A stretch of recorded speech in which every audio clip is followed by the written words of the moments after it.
Assalamualaikum sahabat pesan hidup. Karena setiap cerita menyimpan pesan yang bisa menyelamatkan hidup seseorang. Bayangkan di bawah teriknya mentari Jazirah Arab, di tengah lautan manusia yang menunaikan rukun Islam kelima, sebuah kisah kelam terukir di tanah suci. Bukan tentang keikhlasan, bukan tentang taubat, tapi tentang kesombongan yang menantang langit. Seorang pemuda kaya, berwajah tampan namun berhati congkak, tak tahu bahwa takdir tengah menunggunya di hadapan Ka'bah. Dan saat ia ulurkan tangannya bukan untuk berdoa, tapi untuk mencelakai seorang kakek renta, langit pun murka. Azab turun seketika dan semuanya berubah. Namun sebelumnya bagi yang beragama Islam saya sarankan untuk menuliskan sholawat Nabi Muhammad agar kelak sholawat ini menjadi saksi untuk mendapat syafaat di akhirat. Jangan lupa juga like dan share cerita ini ke teman ataupun keluarga terdekat kita, untuk membantu menyebarkan dakwah Islam dalam bentuk cerita. Semoga Anda mendapatkan pahala yang setimpal karena sudah subscribe, like, komen dan membagikan cerita ini. Sekarang mari kita lanjut ke ceritanya. Di bawah langit biru kota Makkah, di tengah hiruk pikuk jamaah dari berbagai penjuru dunia, langkah seorang pemuda melangkah mantap. Namanya Reza. Usianya baru 30 tahun. Tapi harta dan kekuasaan sudah mengelilinginya bagaikan benteng tak terlihat. Ia bukan datang ke tanah suci karena kerinduan akan Allah. Ia datang untuk sesuatu yang jauh lebih hina, pengakuan dan pujian. Reza mengenakan gamis putih yang disetrika rapi, dibalut wewangian mahal yang menusuk hidung. Di tangannya tergenggam tasbih berlian, bukan untuk zikir, tapi untuk pamer. Matanya menatap rendah pada para jamaah yang berkeringat, bersimpuh, dan menangis karena dosa-dosa mereka. Dalam hati, ia bergumam mereka ini bodoh. Allah pasti lebih mendengar orang kaya seperti dirinya. Saat tiba di Masjidil Haram, Reza melangkah dengan dada membusung. Di depannya, Ka'bah berdiri megah tapi tak ada getaran dalam dadanya. Tak ada air mata, tak ada rasa kecil di hadapan kebesaran Allah. Yang ada hanyalah kesombongan, tumbuh subur dalam dada yang kering dari keikhlasan. Petugas masjid mencoba menegur sopan saat Reza melangkah terlalu dekat ke area yang sedang dibersihkan. Tapi Reza hanya menatapnya dengan sinis dan berkata dengan nada tinggi, "Uangku lebih banyak dari umurmu. Jangan halangi jalanku." Orang-orang mulai memperhatikan. Beberapa menggeleng pelan, sebagian lain memalingkan wajah dengan getir. Tapi Reza tak peduli. Ia terus melangkah, mendorong beberapa orang yang sedang sholat di tepi, seolah tempat itu miliknya. Hingga saat itu datang. Di sudut kanan Ka'bah, seorang kakek tua dengan tubuh bungkuk, berjalan pelan sambil membawa tongkat kayu. Kulitnya legam dimakan matahari. Sorot matanya sayu namun bersinar ketenangan. Kakek itu ingin mencium Hajar Aswad. Ia menunggu dengan sabar, menunduk hormat pada siapapun yang lewat. Tapi takdir berkata lain. Tanpa sengaja, kaki si kakek menginjak jubah Reza. Hanya sedikit, tapi cukup untuk menyulut bara di dada pemuda sombong itu. Reza berbalik, wajahnya memerah, matanya membelalak. "Hei, lihat kaki lo, tua bangka!" teriaknya lantang. Orang-orang tersentak. Kakek itu hanya diam, menunduk dalam, mencoba minta maaf. Tapi Reza tak memberinya waktu. Ia mendorong tongkat sang kakek, dan dalam sekejap, tangan Reza terangkat, mencekik leher lelaki renta itu. Hening! Suara jamaah terdiam. Adzan belum berkumandang, tapi langit seolah ikut menyaksikan dan menggigil. Detik-detik terasa seperti jam. Napas sang kakek terputus-putus. Beberapa orang mencoba mendekat, tapi takut akan kuasa dunia yang terlihat dari Reza. Dan di saat itu juga tangan Reza tiba-tiba berhenti bergerak. Matanya melebar. Ia mencoba melepaskan cekikannya, tapi tubuhnya menolak. Ia melihat tangannya sendiri, gemetar kaku. Lalu kakinya tak lagi bisa berdiri. Dalam hitungan detik, tubuh Reza ambruk di tanah suci. Mukanya terbentur lantai marmer. Suaranya hanya keluar seperti desahan. Lidahnya keluh. Orang-orang mulai berseru. Beberapa beristighfar. Ada yang menangis. Tapi sang kakek hanya berdiri, menatap Reza yang kini tergeletak tak berdaya. dengan tatapan kosong tapi penuh rahasia. Langit tetap biru, Ka'bah tetap tegak berdiri. Tapi di hadapan rumah Allah yang suci itu, seorang pemuda kaya raya kini terbaring seperti anak kecil yang tak bisa bicara, tak bisa berdiri, tak bisa melawan. Dan semua orang tahu, ini bukan kebetulan, ini azab. Tubuh Reza tergeletak dingin di antara ribuan langkah para jamaah yang terhenti. Di sekelilingnya, lingkaran manusia mulai terbentuk. Ada yang beristighfar keras-keras, ada yang menunduk menangis, menyaksikan betapa cepatnya Allah menunjukkan kuasanya. Dan Reza hanya bisa mengerang. Suaranya serak, tangannya kaku, kakinya lemas, mulutnya bergerak, tapi tak satu pun kata keluar. Petugas masjid datang terburu-buru, mengangkat tubuh Reza dan membawanya ke sisi luar area tawaf. Beberapa orang masih merekam kejadian tadi dengan ponsel, tak percaya bahwa seorang pemuda yang begitu gagah dan sombong kini tak mampu lagi mengangkat wajah.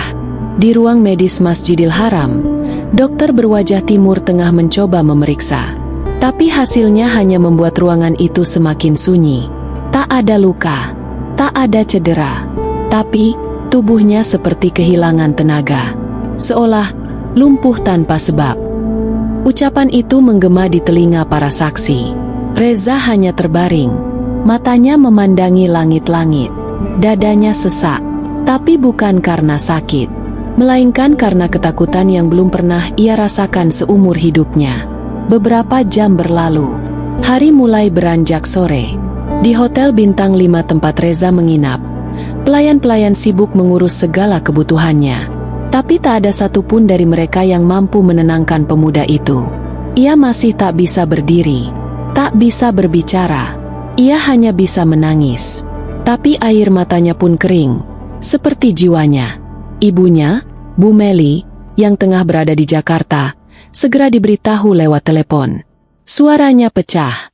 Ia menangis histeris, tak percaya bahwa anak kesayangannya kini terbaring lumpuh di tanah suci. Reza, kenapa kamu? Allah, kenapa begini? Reza hanya menatap layar ponsel yang dipegangkan oleh salah satu staf. Bibirnya bergetar, tapi tidak ada suara. Yang ada hanyalah pandangan hampa, dan 2 tetes air mata yang jatuh perlahan. Malam itu, tubuh Reza menggigil hebat. Ia bermimpi. Dalam tidurnya yang gelisah, ia melihat bayangan Ka'bah, membesar dan membesar, hingga menelan seluruh langit. Di tengah pusaran angin yang kencang, ia melihat seorang lelaki tua berdiri tegak, mengenakan jubah putih bersinar. Bukan kakek yang tadi, bukan siapa-siapa yang ia kenal. Tapi dari sorot mata lelaki itu, ada sesuatu yang menusuk jantung Reza. Lelaki itu berkata tanpa suara, tapi Reza bisa mendengar jelas. Kau datang ke rumah Allah dengan kesombongan, maka kau pulang dengan kehinaan. Reza terbangun dengan napas tersengal. Seluruh tubuhnya basah oleh keringat. Tapi ia masih tak bisa berdiri, tak bisa lari. Ia terperangkap dalam tubuh yang beku, dan dalam hati yang kini mulai ketakutan akan dosa-dosanya. Esok harinya, seorang pria parubaya berkebangsaan Indonesia datang menjenguk. Ia mengenakan sorban coklat sederhana dan membawa Al-Quran kecil di tangan. Namanya Ustaz Karim, salah satu pembimbing jamaah haji dari rombongan yang berbeda. Ustaz Karim menatap Reza dengan iba. Ia tak berkata apa-apa pada awalnya, hanya duduk di sisi tempat tidur Reza dan membuka lembaran Al-Quran. Suaranya lembut, bacaan surat Yasin mengalun pelan. Tapi setiap ayatnya seperti menampar kesombongan yang dulu tertanam di dada Reza. Reza menangis. Kali ini sungguh-sungguh. Bahunya terguncang. Air matanya jatuh tak terbendung. Tapi ia masih tak mampu bicara. Tak mampu meminta ampun secara lisan. Saat itu, Ustaz Karim menutup Al-Quran dan berkata lirih, Allah tidak butuh pengakuanmu di mulut, Nak. Tapi jika hatimu telah runtuh, itu langkah pertama menuju ampunan. Reza menatap sang ustaz dengan mata merah. Dalam hati, ia ingin berkata banyak hal, tapi tubuhnya tak lagi miliknya. Kini, ia hanya bisa berharap bahwa Allah masih membuka jalan pulang. Tapi azab belum selesai. Karena keesokan harinya, Reza kembali bertemu dengan sang kakek. Dan kali ini, bukan tanpa maksud. Pagi menyapu kota suci Makkah dengan tenangnya. Cahaya matahari menyusup pelan ke dalam kamar hotel tempat Reza dirawat. Di luar, suara azan subuh berkumandang. Namun di dalam ruangan itu, hanya suara detak jantung dan alat bantu medis yang terdengar samar. Reza masih terbaring di tempat tidur. Tatapannya kosong. Tubuhnya belum bisa bergerak. Tapi sesuatu dalam dirinya mulai berubah. Kesombongan di dadanya pelan-pelan mulai retak. Satu persatu kenangan buruk menari di pikirannya. Wajah-wajah orang yang pernah ia hina, langkah-langkah angkuhnya di hadapan Ka'bah, dan cekikan tangannya pada leher seorang kakek tua yang hanya ingin beribadah. Dan tiba-tiba pintu kamarnya diketuk. Seorang staf hotel membukakan pintu. Lalu masuklah dia, lelaki tua yang sama. Orang yang Reza cekik kemarin. Ia mengenakan jubah putih yang bersih. Wajahnya tenang. Matanya teduh. Di tangannya hanya ada kantong kecil berisi kurma dan sebotol air zam-zam. Staf hotel sempat kebingungan. Namun lelaki tua itu berkata pelan, "Aku hanya ingin melihat keadaan anak ini." Reza menatap. Matanya melebar. Jantungnya berdetak lebih cepat. Tangannya gemetar. Walau masih sulit digerakkan. Air matanya menetes deras. Ia ingin berteriak, ingin meminta maaf. Tapi lidahnya tetap keluh. Sang kakek mendekat perlahan. Ia duduk di kursi kayu di sisi tempat tidur Reza. Tatapannya tak berubah. Tenang, lembut. Tapi ada kedalaman di dalamnya yang membuat Reza merasa telanjang di hadapan dosa-dosanya sendiri. "Aku tidak marah padamu, nak," ucap kakek itu pelan. Tapi suaranya mengguncang hati. "Yang kau sakiti bukan hanya tubuhku, tapi hatimu sendiri." Reza mengerang lirih. Tangisnya pecah. Tubuhnya menggigil. Ia mencoba mengangkat tangan hanya sedikit, hanya untuk menunjuk dirinya sendiri, seolah berkata, "Aku yang salah, aku yang hina, ampuni aku." Kakek itu hanya tersenyum. Ia membuka kantong kecilnya, mengambil sebutir kurma, lalu menyodorkannya ke bibir Reza. "Cobalah makan. Bukan karena ini akan menyembuhkanmu, tapi karena ini adalah awal dari menerima takdir." Dengan susah payah, Reza membuka mulutnya. Air liur menetes. Kurma itu disentuhkan ke bibirnya. Dan untuk pertama kalinya sejak kejadian kemarin, Reza mampu mengunyah. Pelan, tapi nyata. Sang kakek menatap langit-langit ruangan, lalu berkata pelan, "Allah itu Maha Pengampun, tapi tidak akan pernah mendiamkan kesombongan di tanahnya. Apa yang kau alami adalah panggilan, bukan hukuman. Dan hanya orang yang benar-benar remuk hatinya yang bisa menjawab panggilan itu." Lalu, tanpa berkata apa-apa lagi, kakek itu berdiri. Ia menepuk bahu Reza pelan, dan melangkah keluar ruangan. Tak menoleh, tak mengucap salam. Seolah hanya datang sekadar menyampaikan pesan dari langit. Staf hotel yang menyaksikan itu bertanya pada Reza, "Itu siapa? Anda kenal dia?" Reza menggeleng. Matanya masih penuh air mata. Dan dalam hati kecilnya, ia mulai merasa takut akan satu hal. Apakah lelaki tua itu manusia biasa? Atau utusan dari langit? Hari-hari setelahnya, Reza seperti terseret dalam mimpi yang panjang. Malam-malamnya penuh dengan bayangan Ka'bah yang menangis. Siang harinya dipenuhi rasa malu yang menusuk seperti duri. Ia mulai mendengar suara batin yang tak bisa ia jelaskan. Bisikan yang membuatnya menyesali setiap langkah angkuh yang pernah ia pijak. Setiap wajah yang pernah ia rendahkan. Dan terutama dirinya sendiri. Tapi azab belum selesai. Belum cukup bagi Reza hanya dengan menangis dan menyesal. Karena malam berikutnya, ibu Reza datang ke Makkah. Dan ia membawa serta sesuatu yang akan mengubah segalanya.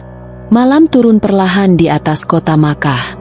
Angin gurun bertiup pelan, membawa sejuk yang menggigilkan hati. Di dalam kamar hotel yang remang, Reza masih terbaring. Tubuhnya lumpuh, mulutnya masih keluh. Tapi pikirannya kini tidak lagi dibutakan oleh sombong dan congkak. Kini hanya ada rasa bersalah dan takut. Lalu, Pintu itu terbuka. Langkah tergesa seorang perempuan masuk. Suara sepatunya menggema pelan di lantai marmer. Dialah Bu Meli, Ibu Reza.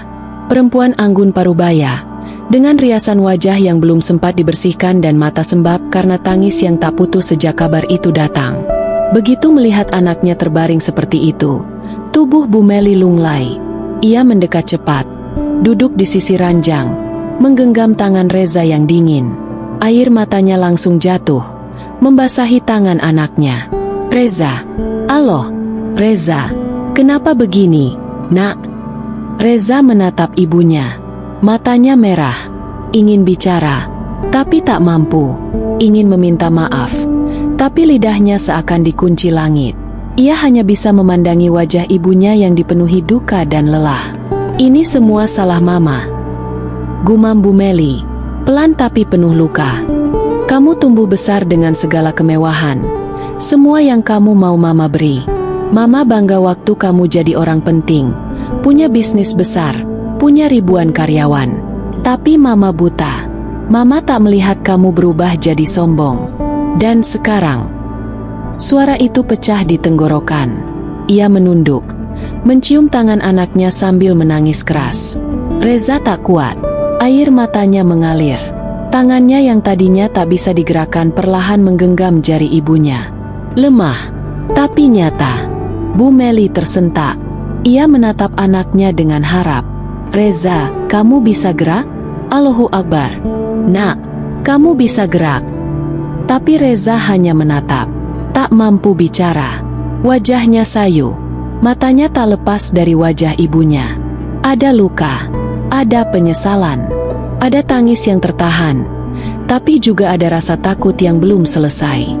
Karena Bu Meli tak datang sendiri. Di belakangnya, masuklah seorang pria. Tubuhnya tegap, pakaiannya mahal, sorot matanya tajam. Dialah Rino, kakak sepupu Reza yang selama ini menjadi tangan kanan di perusahaannya. Tapi lebih dari itu, Rino adalah satu dari sedikit orang yang tahu wajah asli Reza saat berada di puncak kesombongannya. Dan kini, ia datang bukan hanya untuk menjenguk. Ia datang membawa berita dan beban. Zah, kita ada masalah besar di Jakarta, kata Rino sambil mendekat. Perusahaan goyah, investor menarik dana, saham anjlok, dan media mulai tahu soal kejadianmu di sini. Mata Reza membelalak. Ia mencoba mengangkat kepalanya sedikit, tapi tubuhnya belum sanggup. Rino melanjutkan, tanpa empati. Kita sedang disorot. Video kamu mencekik kakek tua di Masjidil Haram sudah viral. Semua orang bicara soal kamu, soal kesombongan kamu, soal azab yang menimpamu. Reza menangis, tapi bukan lagi karena lumpuh, bukan karena dosa, tapi karena kehinaan yang kini menggerogoti sisa harga dirinya. Dan satu lagi, ucap Rino lebih pelan, tapi tajam. Sang kakek hilang. Tak ada satupun orang yang tahu dia siapa, dari mana, atau menginap di mana. CCTV masjid tidak merekam jejaknya keluar, seolah dia tidak pernah ada. Ruangan hening. Bu Meli menatap Rino dengan wajah bingung. Tapi Reza menutup matanya pelan. Bukan karena ingin tidur, tapi karena takut kebenaran yang ada di depan matanya. Apakah yang ia sakiti bukan manusia? Apakah lelaki tua itu benar-benar utusan langit? Malam semakin larut. Rino pergi meninggalkan kamar dengan wajah penuh tekanan. Bu Meli tertidur di kursi samping ranjang, menggenggam tangan anaknya. Reza masih terjaga. Matanya menatap langit-langit. Pikirannya mengembara, masuk dalam gelapnya hati yang kini sedang dicuci oleh takdir. Dan di antara detak jam yang lambat, Reza mulai mendengar suara dari dalam hatinya. Bukan suara Rino, bukan suara ibunya, tapi suara yang sudah lama ia abaikan. Suara hidayah. Waktu berlalu, Makkah tak pernah sepi. Jamaah terus berdatangan, tawaf terus mengalir, dan Ka'bah tetap berdiri dalam wibawa yang tak tergoyahkan. Sementara itu, Reza kini bukan lagi Reza yang dulu. Ia masih lumpuh. Tangannya belum kuat, kakinya belum bisa menopang tubuh. Tapi hatinya sudah hidup kembali. Setiap detik ini ia isi dengan tangis. Bukan karena kesakitan, tapi karena ia baru tahu betapa jauh ia telah melawan kehendak Allah. Hari terakhirnya di Makkah, Reza dibopong oleh 2 staf hotel menuju pelataran Masjidil Haram. Kursi roda yang ia duduki digerakkan perlahan, menuju tempat di mana dulu ia mencekik seorang lelaki tua, yang hingga hari itu tak pernah ditemukan jejaknya. Bukan oleh kamera, bukan oleh saksi, bukan oleh pihak manapun. Seolah ia hanya hadir untuk satu misi dari langit. Reza menatap Ka'bah dengan wajah penuh air mata. Tak ada suara keluar, tapi hatinya berteriak, "Ya Allah, jika masih ada sebutir saja ampunan untuk orang sekeji aku, izinkan aku memohon hari ini, bukan dengan kata, bukan dengan kekuatan, tapi dengan hati yang sudah kau hancurkan agar bisa kau bentuk kembali." Lalu, suara lantunan Al-Quran terdengar dari pengeras suara masjid, dan bacaan itu menghantam hatinya seperti petir di langit malam. "Dan janganlah kamu berjalan di muka bumi ini dengan sombong, karena sesungguhnya kamu sekali-kali tidak dapat menembus bumi dan sekali-kali kamu tidak akan sampai setinggi gunung." Quran Surat Al-Isra 37. Reza menangis keras. Tubuhnya bergetar, kursi rodanya bergoyang, dan dari matanya terbit cahaya kecil yang belum pernah ia rasakan seumur hidup. Cahaya ketundukan, cahaya hamba. Ibunya memeluknya. Rino berdiri di belakang, tak berkata sepatah kata pun. Ia tahu, Reza bukan lagi orang yang bisa ia ajak bicara soal dunia. Beberapa hari kemudian, Reza dan ibunya kembali ke Jakarta. Tak ada karpet merah, tak ada wartawan, tak ada mobil mewah.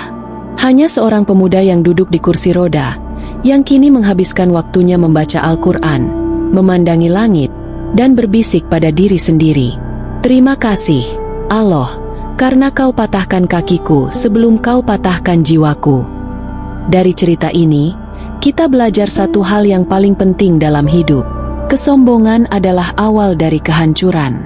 Dan kehancuran bisa jadi jalan menuju keselamatan, jika hati masih mau menerima hidayah. Sebagaimana firman Allah dalam Al-Quran, "Sesungguhnya Allah tidak menyukai orang-orang yang sombong dan membanggakan diri." Quran Surat An-Nisa 36. Jangan tunggu hingga Allah menunjukkan murkanya baru kita sadar betapa kecilnya diri kita. Jangan biarkan dunia membutakan kita hingga kita lupa bahwa kita hanyalah tamu di bumi Allah ini.